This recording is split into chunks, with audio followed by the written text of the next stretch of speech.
Selamat datang di tutorial SPSS. Kali ini kita akan belajar tentang bagaimana mengetahui suatu data apakah mempunyai distribusi yang normal atau tidak.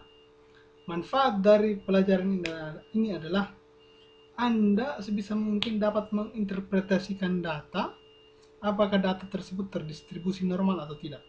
Karena penyajian data dan uji hipotesis tergantung dari apakah data tersebut normal atau tidak secara distribusinya. Nah, lantas bagaimana cara mengujinya? Oke. Nah, ini ada metode untuk mengetahui distribusi data normal atau tidak. Oke. Ada metode, parameter, kemudian ada metode deskriptif dan analitis. Nah, bagaimana mengetahuinya? Nah, ini parameter yang digunakan untuk menilai. Kemudian kriterianya, keterangan. Oke, kita langsung saja. Parameter pertama yaitu pada metode deskriptif. Jika Anda memilih metode deskriptif, yaitu koefisien varian, langsung saja jelaskan saja. Kemudian rasio weakness dan kurtois. Nah, ini nilai koefisien variannya tidak boleh dari 30%. Kemudian nilai rasio skewness minus 2 sampai dengan 2, di mana skewness ini keterangannya skewness nanti kita uji ya, di mana rumusnya nanti yaitu skewness per standard error skewness. Nah, begitupun dengan kurtois sama ya. Nah, ketiga-tiganya sekaligus akan jelaskan. Nah, kita langsung pada contoh tabel hasil deskriptif. Nah, bagaimana caranya? Ya, kita bisa lihat pada koefisien varian. Nah, koefisien varian disebutkan di atas keterangan rumus yang digunakan untuk mengetahui apakah nilai koefisien di bawah 30% atau tidak, yaitu dengan standar deviasi. Nah, standar deviasi kita bahagi dengan min, ya. Nilai minnya, kemudian kita kali dengan 100%. Nah, hasilnya itulah yang menentukan apakah berada di bawah 30% atau tidak. Jika di bawah 30%, maka data terdistribusi normal. Jika di atas 30%, maka tidak. Kemudian pada rasio skewness. Nah, pada rasio skewness, rumus yang digunakan di atas itu adalah, ya, kita lihat kembali, yaitu skewness per standard error skewness. Oke.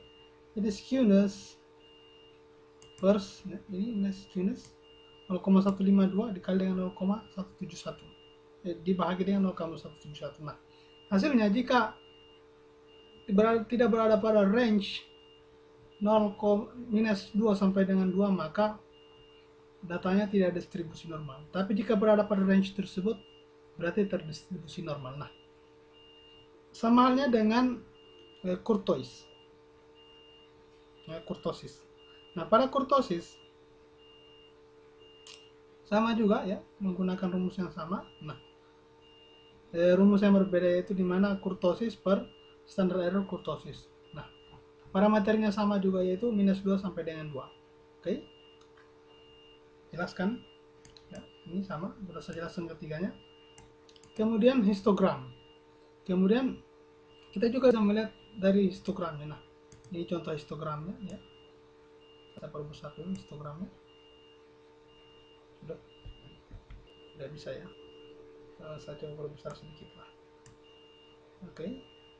Histogram disebutkan simetris, tidak miring ke kiri atau kanan, tidak terlalu tinggi atau terlalu rendah. Nah, pada simetris, pada histogram yang saya tampilkan, ini ada yang tinggi, ada yang miring, ada yang tinggi. Jadi, nah, keadaan seperti ini dikatakan tidak normal. Oke. Nah, apabila memenuhi syarat ini maka normal. Oke. Kita lanjut pada box plot.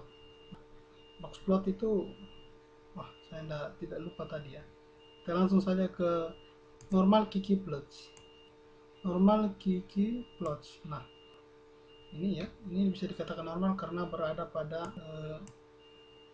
pada garis ya. Oke. Menyebar di sekitar garis. Begitupun juga dengan ini ya, dengan determinate Kiki plots ya. Oke. Nah, namun pada determinate key plots ini terlihat data tidak terdistribusi normal karena ada yang menjauh ya, ada beberapa data yang menjauh. Nah, oke. Kemudian pada analitis, insya Allah kita akan jelaskan di lain waktu tentang bagaimana melihat data yang terdistribusi normal atau tidak dengan metode analitis melalui Kolmogorov-Smirnov dan Shapiro-Wilk. Oke, demikian tutorial yang saya berikan, semoga bermanfaat.